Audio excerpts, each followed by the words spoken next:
আসে, ইস্যু তৈরি হয়, এমন কিছু ঘটনা ঘটে যা বহু বছর পরেও রয়ে যায় প্রাসঙ্গিক। সেই ঘটনা ও জায়গা আরও একবার ঘুরে দেখা। নিউজ 18 বাংলায় কেমন আছে বাংলা।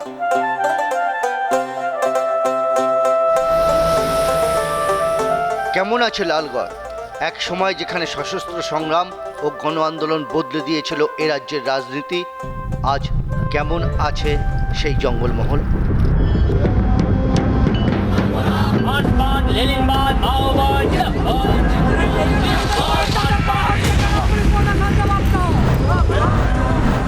লালগড় এই কথাটা বললে সশস্ত্র সংগ্রাম এবং গণ আন্দোলন এই দুটো একসঙ্গে ঘটেছিল।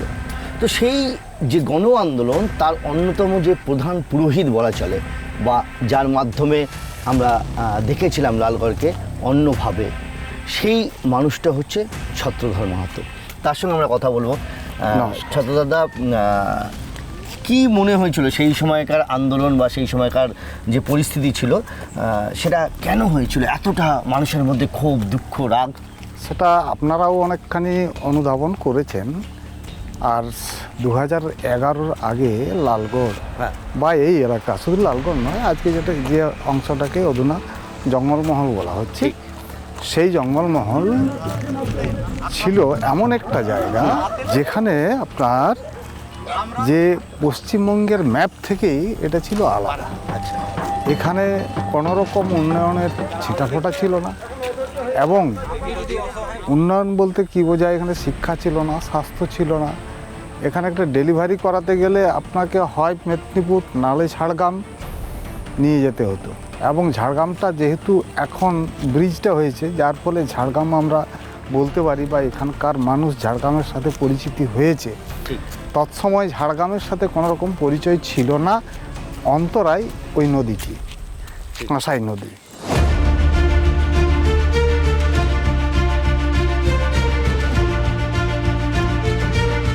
একটা সময় এমনই বাঁশের ব্রিজের উপর দিয়ে যাতায়াত করতে হতো। মূল রাস্তা যদি কাটা থাকতো তখন লালগড় যেতে হলে ঝাড়গ্রাম থেকে এরকম ব্রিজের উপর দিয়ে যাতায়াত করতে হতো। মোটর সাইকেল যেত, আর তার সঙ্গে সাইকেল যেত, অন্যান্যভাবেও এখান থেকে যাওয়া যেত। কিন্তু এখন এই ব্রিজটা তৈরি হয়ে গিয়েছে। এই ব্রিজটা তৈরি হওয়ায় যাতায়াতটা অনেক সুবিধা হয়েছে। যদি বদল বলেন তাহলে এটা অবশ্যই বদল। বদল অনেক কিছুই হয়েছে। মানে আগে ছিল মাটির রাস্তা, এখন চারদিকে হয়ে গেছে ঢালাইয়ের রাস্তা। ভালো যাওয়া আসাটা ভালো হচ্ছে। লোক মানে আগে হাটে হাটে যেত লোক, গাড়ি একটা সময় লালগড় বললে লোকে তো বিরাট ভয় পেত। মোটামুটি শুনুন, এই রাস্তাটা দিয়ে মোটামুটি আগের রাস্তা, এই যে ব্রিজটা হয়ে গেছে, আগে মোটামুটি এটা দিয়ে মানুষ হেঁটে হেঁটে যাতায়াত করতেন, সাইকেল, মোটর সাইকেল। এখানে বাঁশের পোল ছিল এবং নৌকায় যাতায়াত করতেন মানুষ। তাতে আগের থেকে অনেক উন্নত হয়েছে রাস্তাঘাট, মানুষজন। সমস্যা হচ্ছে এই মানুষ, কিছু চাষিদের জন্য এই যে আলু ফালুর দাম মাঠের থেকে একটু দেখছো, মাঠের থেকে আলু উঠছে না, এইটাই একটু সমস্যা হয়ে গেছে। চাষিবাসীর দিকে যদি আর একটু দেখে মানুষ, তাহলে মোটামুটি ভালোই হয়।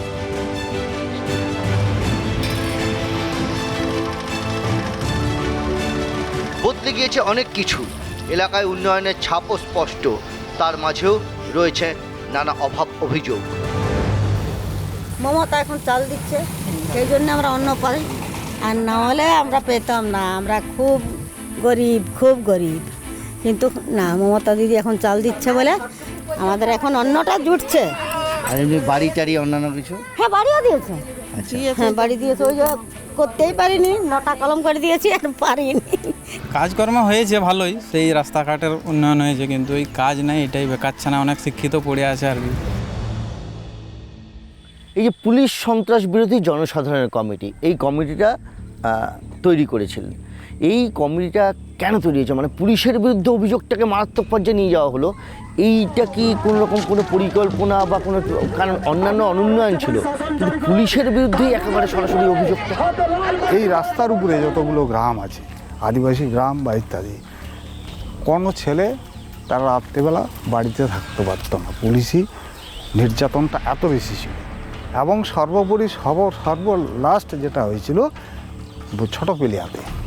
ছোটপেলিয়াতে, সেখানে আপনার এখানকার মানুষেরা বেশিরভাগ সময় এই সময়টাই বলুন তারা বাইরে যেত কাজ করতে, অর্থাৎ এখানের ভাষায় যাদেরকে বলে হয় নামাল। নামাল, হ্যাঁ নামাল। সেখানের মালিকরা আসতো, নিয়ে যেত এখানে।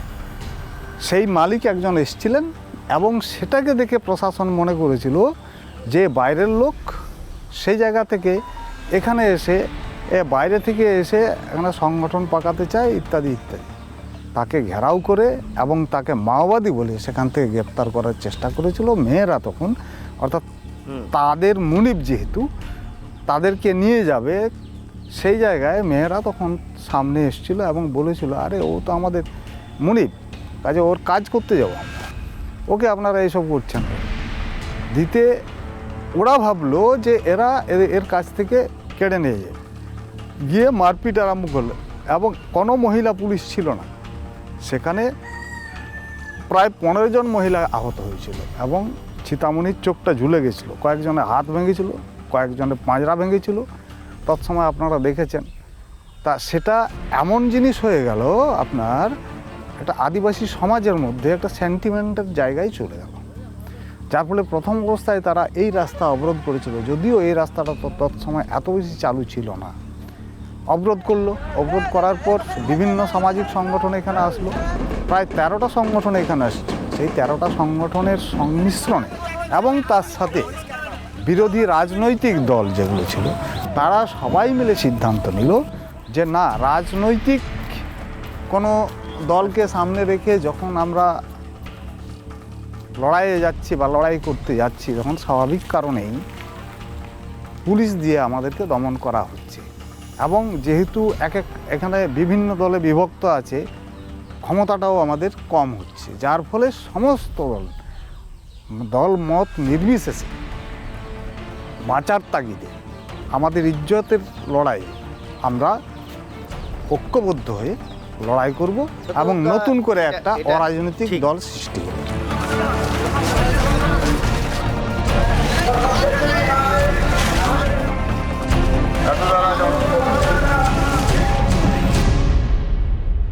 এক সময় এই লালগড় সিপিআইএম পার্টি অফিস ভেঙে পুড়িয়ে জ্বালিয়ে দেওয়া হয়েছিল।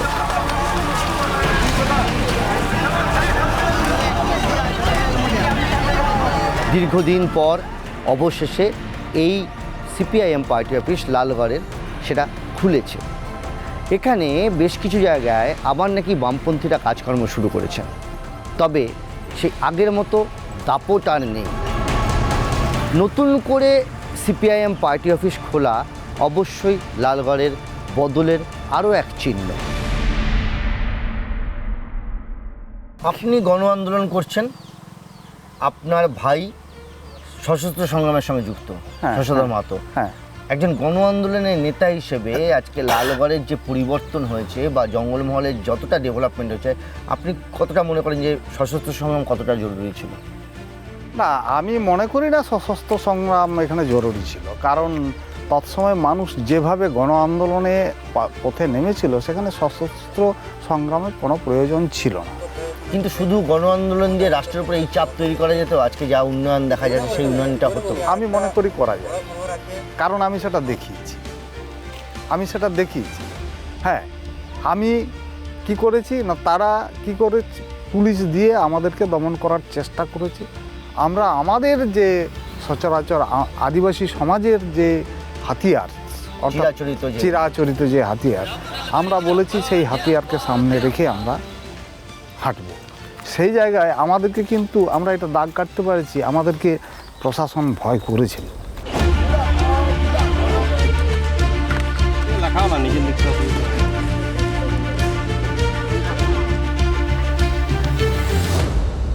জঙ্গলমহল মানেই হচ্ছে শালের জঙ্গল। এই জঙ্গলের প্রান্তে বিভিন্ন জায়গায় ছোট ছোট যে মাঠ, সেই মাঠগুলোয় বসতো মিটিং। সেখানে গ্রাম থেকে লোক আসতো আর মাওবাদীরা এখানে আসতেন। মাওবাদীরা এসে এখানে মিটিং করত। কখনো কখনো এমন হয়েছে, আজ যে মাঠটায় দাঁড়িয়ে রয়েছি সেখানেও এক সময় বসেছিল সভা, যে সভাকে আমরা ইংরেজিতে বলা হয় ক্যাঙ্গারু কোর্ট। আসলে সাধারণ মানুষকে সামনে রেখে শাস্তি দেওয়া হতো এরকম মাঠের মধ্যে, আর সেখানে সবাই দেখতে পেতেন যে কীভাবে মাওবাদীরা শায়েস্তা করছে, কখনো পুলিশের চর, কখনো অন্য রাজনৈতিক দলের লোকেদের। সেই কারণে মানুষের মধ্যে একটা ভয় থাকতো, সেই ভয় কাজ করতো। আর যুদ্ধে যারা যেতে তাদের সঙ্গে থাকেন অধিকাংশ লোক, অন্তত গ্রামে গঞ্জে এটা তো সত্যি। সেই কারণেই সাধারণ মানুষ এই আন্দোলনে যুক্ত হয়ে পড়েছিলেন।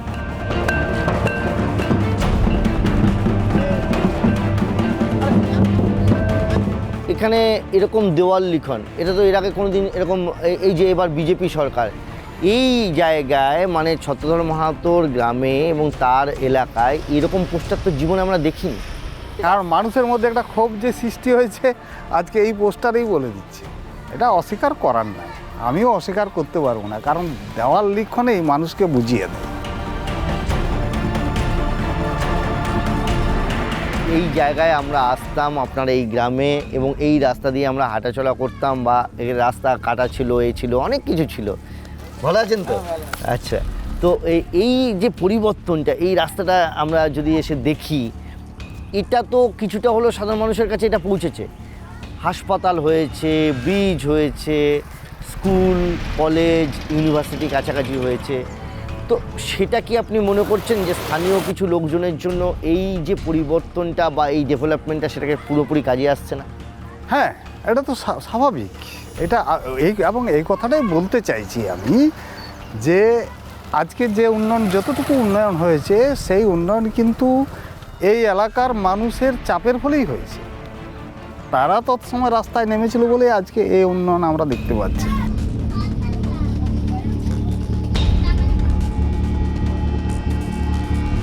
এই যে কারেন্টে, আর তখন বলেছিলাম আমরা উন্নয়ন করছি, মানুষ অন্ধকারে আছে, আমরা আলো দিচ্ছি। এখন তো বিলটা কষে দিচ্ছে, আমরা কোথায় পাবো? আমরা দিতেই পারি না।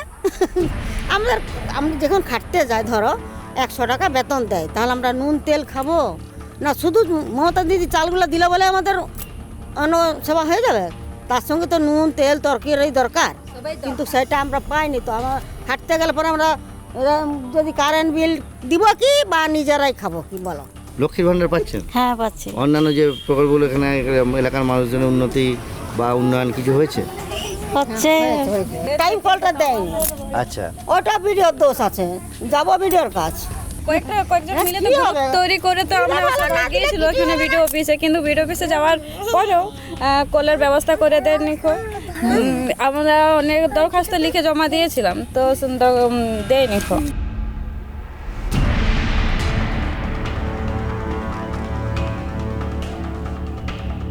এই রাস্তার বাদিকে ছিল হচ্ছে পুরনো সাকরাইল থানা, এখন নতুন থানা তৈরি হয়েছে।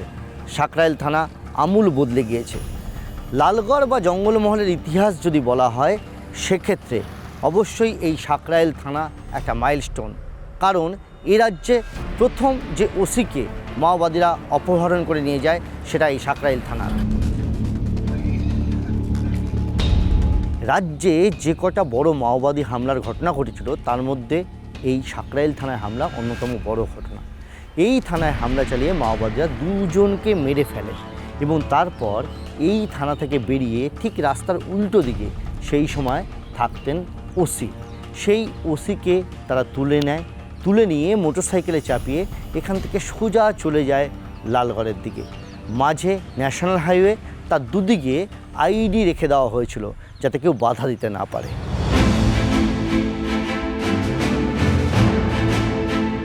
এই সেই ভুলাগেরা স্কুল, এই বারান্দায় সমস্ত ক্যামেরাম্যানরা দাঁড়িয়ে, আর সামনে কিষাণজি ছিলেন দাঁড়িয়ে।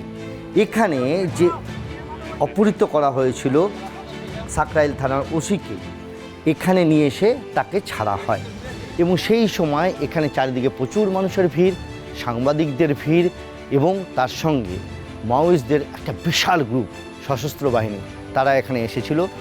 সকাল থেকে অপেক্ষা করার পর সন্ধে হয়ে গিয়েছিল, শেষ পর্যন্ত এখানে নিয়ে এসে অতীন্দ্রনাথ দত্তকে ছাড়া হয়েছিল। আর সেই ঘটনায় একটা গণ্ডগোল তৈরি হয়। শেষ পর্যন্ত কিষাণজি নিজে ডেকে আমার হাতে তুলে দেন অতীন্দ্রনাথ দত্তকে। আমি এখান থেকে নিয়ে যাই বেশ কিছুটা দূরে, এই রাস্তা ধরে গাড়িতে গিয়ে উঠি, এবং তারপর শেষ পর্যন্ত ঝাড়গ্রামের কাছাকাছি পুলিশের কাছে গিয়ে অতীন্দ্রনাথ দত্তকে আমরা তুলে দিই।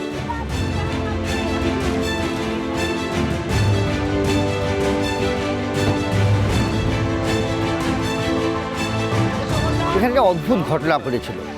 কিষাণজি যখন আসেন বেশ কিছু সাংবাদিক তারা ছবি তুলেছিলেন কিষাণজির মুখে। পরবর্তীকালে সেইটা জানতে পেরে কিষাণজি তাদেরকে নীল ডাউন করিয়ে দেন এবং নীল ডাউন করানোর পর সেগুলো চেক করতে দেওয়া হয়, তাদের ছবি চেক করা হয় এবং ছবি চেক করার পর দেখা হয় তারা ডিলিট করেছেন কিনা। শেষ পর্যন্ত কয়েকজন চিত্র সাংবাদিক সেই ছবিটা কিন্তু ডিলিট করেননি, কারণ পুলিশের কাছে পরে কিষাণজির সেই মুখের ছবি পৌঁছে গিয়েছিল।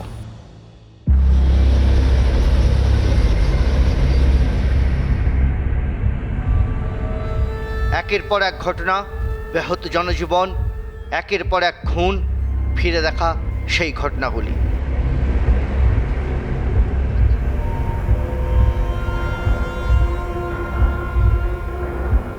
ভারতের রেলের ইতিহাসে নাশকতার যদি ঘটনা বলা হয়, সব থেকে বড় ঘটনা এই জ্ঞানেশ্বরী এক্সপ্রেসের নাশকতা। এই ঘটনা আসলে জনসাধারণের কমিটিকে অনেক দূরে সরিয়ে দিয়েছিল। সাধারণ মানুষের ক্ষোভ তৈরি হয়েছিল জনসাধারণের কমিটির বিরুদ্ধে, যদিও তারা প্রথমে চেষ্টা করেছিল যাতে এই ঘটনায় তারা নিজেদের দায় অস্বীকার করার এবং এই ঘটনার ক্ষেত্রে তারা বোঝানোর চেষ্টা করেছিল যে এই ঘটনার সঙ্গে তারা যুক্ত নয়। কিন্তু দেখা গিয়েছে পুলিশি তদন্তে, সিবিআই তদন্তে যে শেষ পর্যন্ত এই ঘটনায় আসলে জনসাধারণ কমিটি যুক্ত ছিল। তার কারণ এই জনসাধারণ কমিটি তারা একটা স্বীকারও করে নেয় বা সেই সময় তারা এটা বলেছিল যে অপারেশন গ্রিন হান্টের জন্য এই ট্রেনে করে ফোর্স আনা হচ্ছিল এবং সেই কারণেই তারা এই হামলা চালিয়েছে। এবং এই ঘটনা আসলে জঙ্গলমহলের এই যে বদলে যাওয়া পরিস্থিতি, একটা পরিস্থিতি তৈরি হয়েছিল, সেটাকে বদলে দেওয়া তার জন্য অন্যতম এক মাইলস্টোন। এখনও জ্ঞানেশ্বরী এক্সপ্রেসে যে নাশকতা হয়েছিল তার চিহ্ন এখানে পড়ে রয়েছে, ছড়িয়ে ছিটিয়ে রয়েছে। আসলে নাশকতাটা ঘটানো হয়েছিল এখানে যে প্যান্ড্রোল ক্লিপ আছে, এই যে রেল লাইনকে আটকে রাখে যে স্লিপারের সঙ্গে, সেই প্যান্ড্রোল ক্লিপগুলো এখানে অনেকটা জায়গা জুড়ে খুলে দেওয়া হয়েছিল। ছত্তিশগড় বা অন্যান্য জায়গায় একের পর এক মাওবাদী লিডার তারা এনকাউন্টারে মারা গেছে, নয় সারেন্ডার করছে। আপনি কি মনে করেন যে মাওবাদীরা সত্যিই রাজনৈতিক আন্দোলন করেছে, সত্যিই দেশের জন্য কিছু করেছে, নাকি পুরোটাই একটা বিপ্লবের নামে আসলে আবেগ? না, দেশের জন্য অবশ্যই করেছে। আর এটাও ঠিক, আমি মনে করি যে কোনো মতবাদেই একবারে শেষ করা যায় না। হ্যাঁ, সেই মানুষগুলোকে যারা সেই মতটা নিয়ে হাঁটছে তাদেরকে শেষ করে দেওয়া যায়।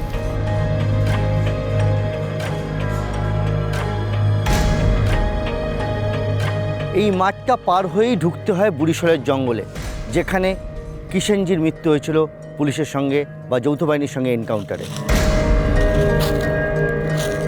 এই উইডিপের সামনে একটা যুগের অবসান ঘটেছিল 2011-র 24শে নভেম্বর। কিষাণজির মৃত্যু হয়েছিল, এখানে মৃতদেহটা পড়েছিল। আসলে এটা একটা গুরুত্বপূর্ণ ঘটনা, মাইলস্টোন বলা যেতে পারে। তার কারণ সেই দিনের পর থেকে এ রাজ্যে মাওবাদী কার্যকলাপ কার্যত বন্ধ হয়ে গিয়েছিল। শুধু এ রাজ্য নয়, আস্তে আস্তে পরিস্থিতি এমন হয়েছে মাওবাদীরা কোণঠাসা হয়েছে। দেশের স্বরাষ্ট্রমন্ত্রী ঘোষণা করেছেন 2026-এর মার্চ মাসের মধ্যে মাওবাদ মুক্ত করবেন। একের পর এক জায়গায় মাওবাদীরা নয় নিহত হয়েছেন, নয় সারেন্ডার করেছেন। সেই কারণেই এ রাজ্যে এই নির্বাচনে সবথেকে বেশি ফোর্স আসছে, কারণ ছত্তিশগড়, বিহার, ঝাড়খণ্ড, ওড়িশা যে এলাকাগুলো একসময় মাওবাদী কার্যকলাপ চরম ছিল, সেখানে আর ফোর্সের দরকার নেই। ফলে এই যে ফোর্সকে কাজে লাগানো, পশ্চিমবঙ্গ থেকে সেখানে প্রথম শুরু হয়েছিল এই ঘটনা বা মাওবাদকে নির্মূল করার কাজ, আর তার ফল এবারের নির্বাচনে আমরা বুঝতে পারছি।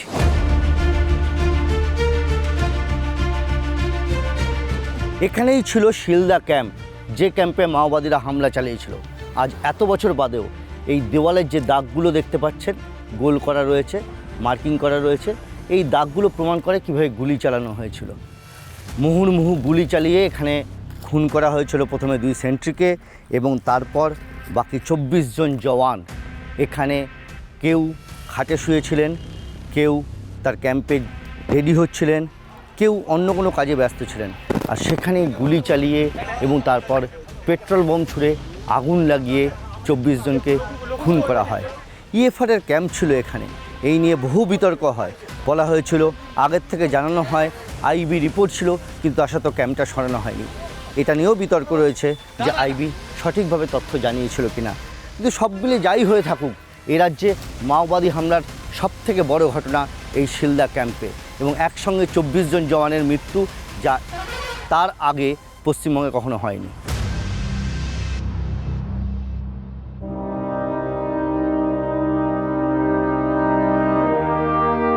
শিলদা ক্যাম্পে যে 24 জন ইএফআর জওয়ানের মৃত্যু হয়েছিল, তারাও কিন্তু পাল্টা লড়াই করেছিলেন, তাতে 5 জন মাওবাদী নিহত হন।